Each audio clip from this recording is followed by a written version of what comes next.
Eh bien, bonjour à tous. Petite review du coffret 4 films de Jurassic Park. Donc, il y a le 1 de Lost World et le Jurassic Park 3, plus Jurassic World, qui est de 2015, si je ne m'abuse, je ne me rappelle plus trop. Bref. Donc, je ne vais pas faire cette revue, c'est pas par rapport aux films, hein, ils sont très connus, à part peut-être les derniers qui sont moins populaires. Évidemment, Jurassic Park, le premier, un classique de 1993.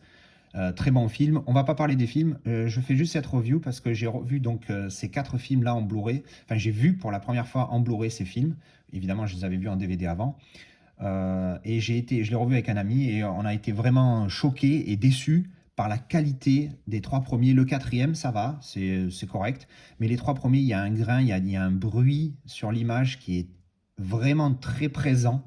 Et c'est très choquant et très décevant.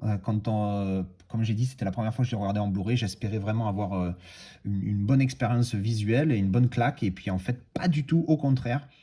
Pour vous dire, on a regardé les 3 premiers hier. Et avant d'aller se coucher, on s'est dit, bien, on a vu Jurassic Park 3, on a vu Théa Léonie, on s'est dit, tiens, on va regarder The Family Man, puisque mon pote ne l'avait jamais vu. Donc on a regardé Family Man en DVD, que je n'ai pas en Blu-ray, que en DVD. Et quand on a vu la qualité du DVD, on a dit, merde, mais c'est mieux que les Blu-ray qu'on vient de regarder. Alors que Jurassic Park 3 est de 2001 et Family Man, il est de 2000. Donc c'est même pas une question de vieux film, pas vieux film. C'est juste la portabilité en Blu-ray, elle est vraiment pas terrible. Le 4, Jurassic World, ça va, ça passe et il est très bon, il est bon. Il y a un petit peu de grain de temps en temps, mais c'est pas choquant. Et puis la qualité, il y a des belles images, il n'y a pas de souci, c'est un bon Blu-ray. Par contre, les 3 premiers, quelle déception, c'était juste. Enfin, on était deg, quoi.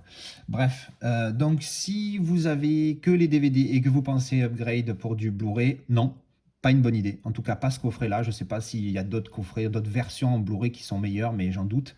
D'après ce que j'ai regardé, j'ai un petit peu regardé sur Internet et sur YouTube ce qu'il y avait.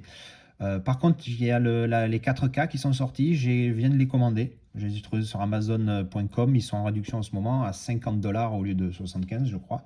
Donc, le temps de les recevoir. Donc j'ai vu plein de tests. Apparemment, la portabilité en 4K est bien faite et il y a beaucoup moins de grains et c'est une meilleure qualité. D'après ce que j'ai entendu, j'ai pas vu moi-même, hein, je verrai ça. J'ai vu un comparatif sur YouTube, un mec qui mettait les images des 2 films à côté.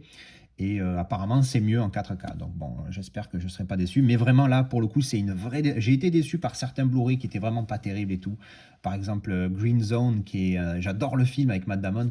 Mais alors, le Blu-ray, il était dégueulasse. Il y avait un grain immonde. Dès qu'il y avait les scènes où, quand par exemple, les Irakiens s'enfuient à un moment donné dans une maison, c'est assez sombre. Mais j'ai l'impression qu'on est en plein jour parce qu'il y a tellement de grains. On dirait qu'il neige sur les noirs. Enfin, c'était vraiment immonde. Donc, à part celui-là, c'est un qui m'a beaucoup marqué. Mais sur ceux-là, c'est pas aussi dégueulasse. Mais franchement, quand on a vu les DVD, on attend vraiment une meilleure qualité en Blu-ray. Donc, ça vaut pas le coup. J'espère que je serai plus satisfait avec les 4K quand je les recevrai. Donc, voilà, je recommande vraiment pas du tout d'acheter les Jurassic Park en Blu-ray 2K. À part, bon, j'ai pas vu le Fallen Kingdom, je l'ai vu, mais je l'ai pas vu en Blu-ray. J'ai dû le voir au cinéma à l'époque. Le film est moyen, mais je ne pourrais pas juger le Blu-ray puisque je ne l'ai pas. Je suis censé le recevoir bientôt, mais des fois les livraisons, ça prend du temps. Donc pas de prendre le Blu-ray, je ne recommande pas de prendre le Blu-ray. Par contre, le 4K, d'après les tests que j'ai vus, ça vaut le coup. Le coffret à 50 $ sur Amazon.com. Bon, il faut rajouter les frais de port évidemment, hein, il y a 15 $ de port. Donc j'en ai profité pour prendre Jaws aussi en 4K qui était à 15 $. Donc bon, voilà, bref, on s'est fait plaisir. Donc voilà, pas de 2K, je ne recommande pas si vous avez le DVD, passez directement au 4K.